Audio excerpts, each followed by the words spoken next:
यवतमाळ शहरात कोरोना विषाणूने हैदोस घातला असून त्या शहरांशी असलेले व्यापारी संबंध लक्षात घेता माहूर प्रशासनाला कुठल्याही आपत्तीला तोंड देण्यासाठी सज्ज राहावेच लागणार।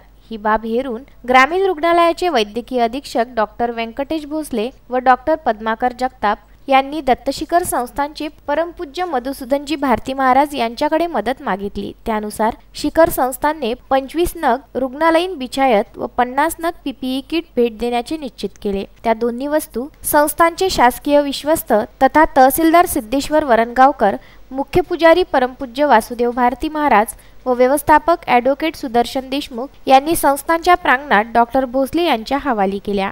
यावेळी पंचायत समितीचे गटविकास अधिकारी विशाल सिंग चव्हाण, डॉक्टर पद्माकर जगताप, परमपूज्य देवानंद पुरी महाराज, सुभाष पुरी महाराज, शिवसेनेचे शहर प्रमुख निर्धारी जाधव, संजय सुरोशे, दशनाम गोसावी, सामाजिक संस्थेचे राष्ट्रीय संघटक विनोद भारती, बाबूराव अचकुलवार यांच्यासह पत्रकार मंडळी उपस्थित होती।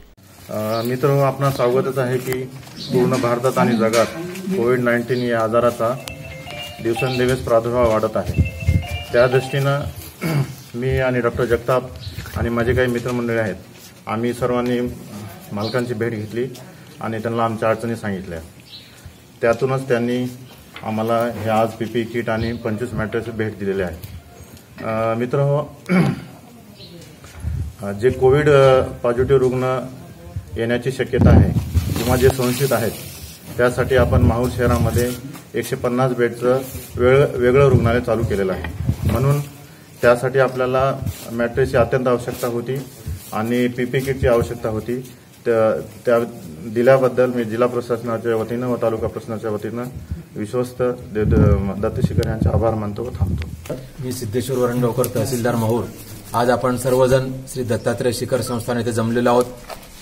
श्री दत्तात्रय शिखर संस्थान हे सामाजिक कार्यात नेहमीच अग्रेसर असते आणि ज्या वेळेस समाजावर संकट येते त्यावेळेस संस्थांतर्फे मदतीचा मोलाचा हात समोर केला जातो।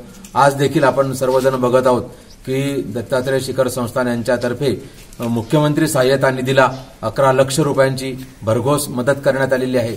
एवढंच करून संस्थान थांबलेलं नाही, तर संस्थांनी पीपीई किट याचं वाटप केलेलं आहे आणि वैद्यकीय अधीक्षक डॉक्टर भोसले साहेब यांच्या स्वाधीन या पीपीई किट करण्यात आलेल्या आहेत। तसेच रुग्णांसाठी आवश्यक ज्या विशिष्ट प्रकारच्या गाद्या आहेत तशा 25 गाद्या संस्थांनी वैद्यकीय अधीक्षक यांच्या सुपूर्द केलेल्या आहेत। संस्थांचा खरोखर या सामाजिक कार्यामध्ये मोठं योगदान आहे आणि भविष्यातही हे योगदान असंच राहील असा मला विश्वास वाटतो आणि संस्थांना आपल्या सर्वांतर्फे प्रशासनातर्फे मी धन्यवाद देतो।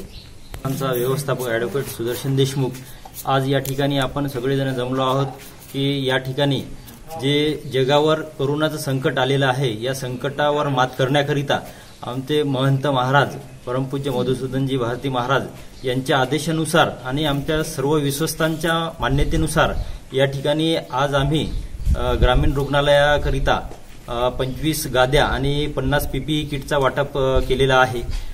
तसंच या ठिकाणी आज जे पत्रकार मंडळी जमलेली आहे, तसंच प्रशासनाच्या वतीने, तसंच आमचे विश्वस्त सुद्धा आहेत वरणगावकर साहेब यांच्या उपस्थितीत, तसंच प्रामुख्याने आमचे मुख्य पुजारी संस्थानचे वासुदेव भारती महाराज यांच्या उपस्थितीमध्ये हा आज किटचा वाटप करण्यात आलेला आहे। आणि तसंच महंत महाराजांच्या आशीर्वादाने आणि या जगावर आलेलं कोरोनाचं जे संकट आहे हे लवकरच लवकर संपुष्टात येईल अशी आशीर्वाद सुद्धा त्यांनी दिलेला आहे आणि हे वाटप करण्याचं आम्हाला सांगितलेलं आहे। त्यांच्या आदेशानुसार हे सगळं आज वाटपाचा कार्यक्रम करण्यात आलेला आहे। शिखर संस्थान हे सदैव मदतीसाठी तत्पर असते। कोरोना विषाणूच्या पार्श्वभूमीवर संस्थानने 11 लाख रुपयाची मुख्यमंत्री निधीला भरघोस अशी मदत केली आहे। गरज पडल्यास मदतीसाठी हे संस्थान मागे पुढे पाहणार नाही असे ठोस आश्वासन तहसीलदार वरणगावकर यांनी दिले। परमपूज्य मधुसूदनजी महाराज यांचा कृपा आशीर्वाद आपल्या सर्वांवर असल्याने या महाविषारी विषाणूचा लवकरच नायनाट होऊन अख्खा मानव समाज भयमुक्त होणार असल्याचं भाकीत परमपूज्य वासुदेव भारती महाराज यांनी व्यक्त केलं। विदर्भ न्यूज करिता माहूर येथून राजू दराडे, संजय घोगरे व अनवर खिच्ची।